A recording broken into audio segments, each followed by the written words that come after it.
Assalamu alaikum.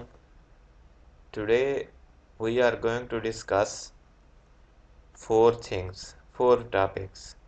This is basic of economics and is helpful for those students who missed early lectures. So what we are going to discuss today is what is demand, what is demand schedule, what is demand curve, and what are the determinants and factors which affect demand. So let's start from what do we mean by demand. This is basic definition of demand. Demand is any quantity which we are willing to buy and we are able to buy. So the Arabic word for demand is talab. If I want to buy something and I can buy something, it is demand. So two words are important in the definition of demand. The one word is willingness and the second one is ability. If I am willing to buy but I am not able to buy, it will not be known as demand. Very basic and funny example is if I am willing to buy Dubai, full Dubai, but I am not able to buy, so this is not a demand. Similarly, if I am willing to buy, if maybe any big airplane company, but I am not able. Similarly, this is not demand. So, for demand, willingness and ability both must exist.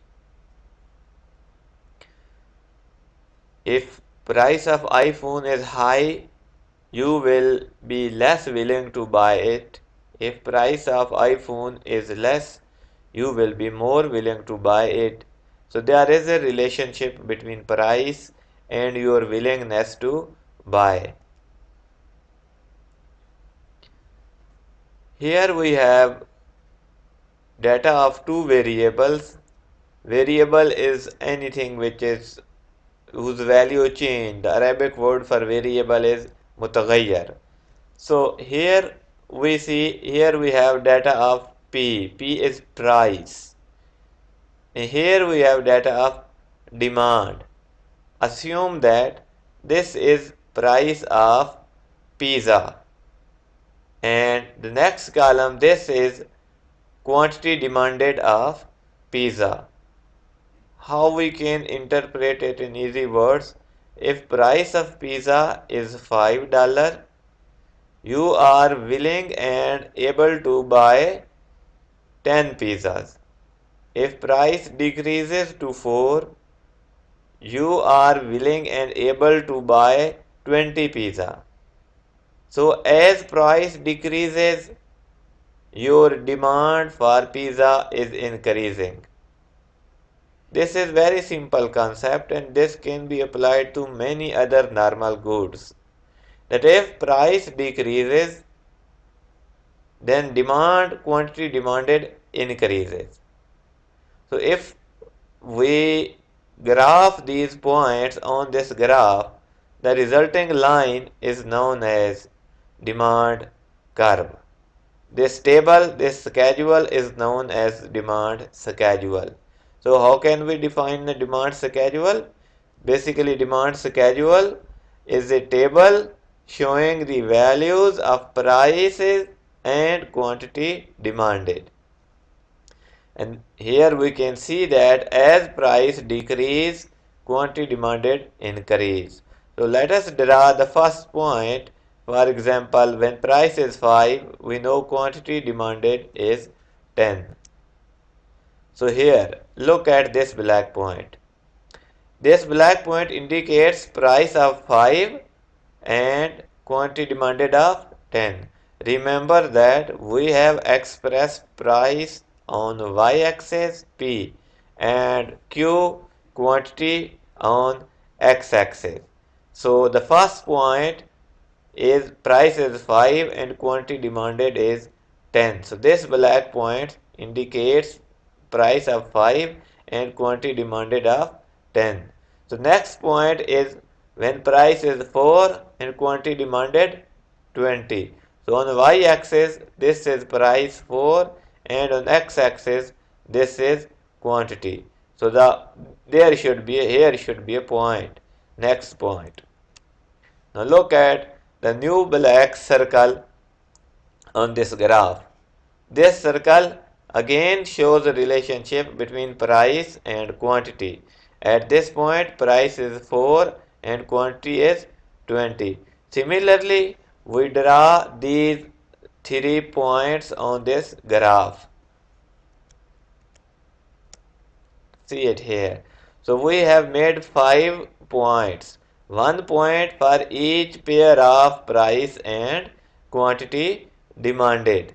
If we combine all these points, the resulting line is known as demand curve.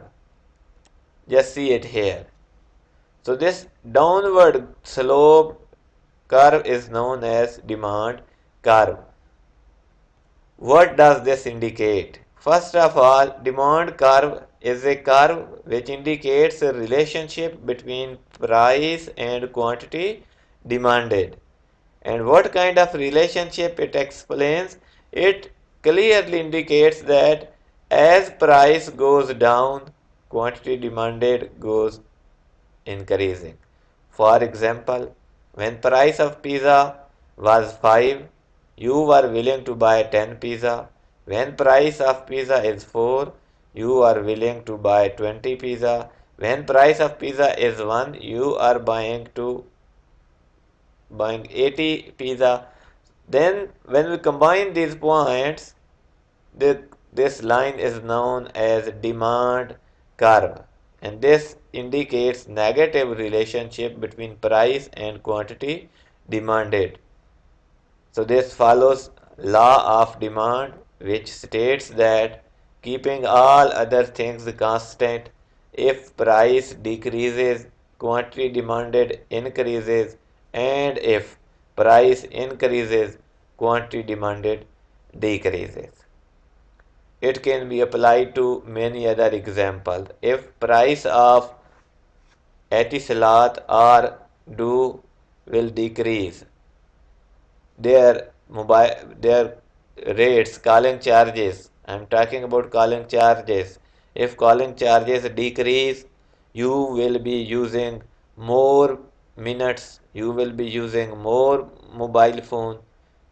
So if charges increase, you will use less mobile phones.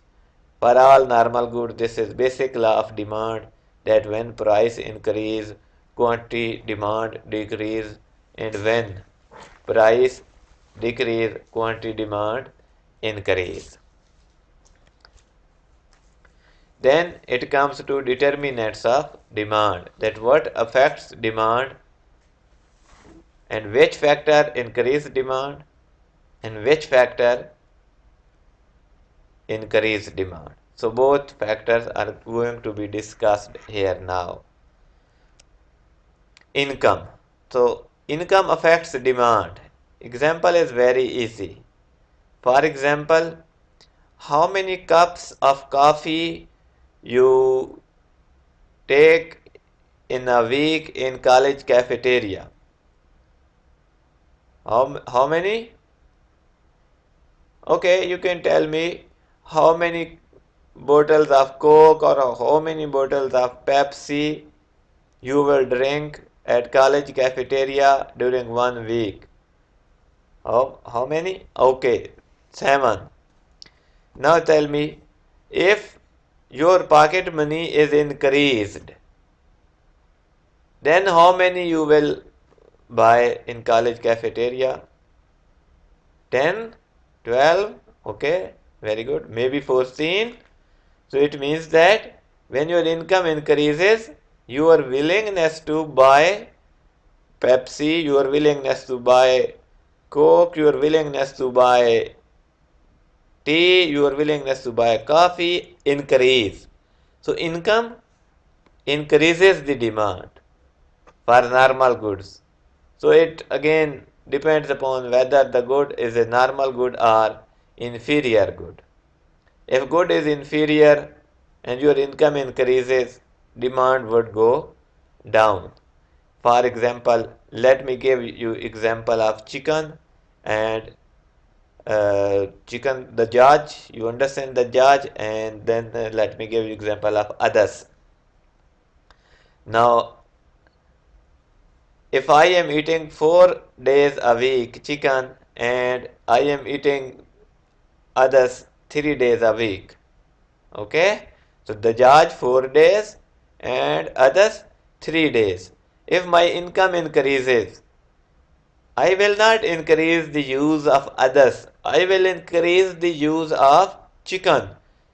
If my income increases, maybe I eat chicken 6 days a week and others only one day. So what happened when income increased?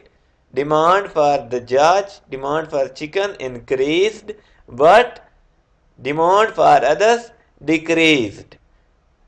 So any good whose demand decreases when income increases, that is known as inferior good. Inferior good. Okay, then the next factors are price of related goods. So two types of important goods are substitute good and complementary goods. Then another factor is consumer expectations.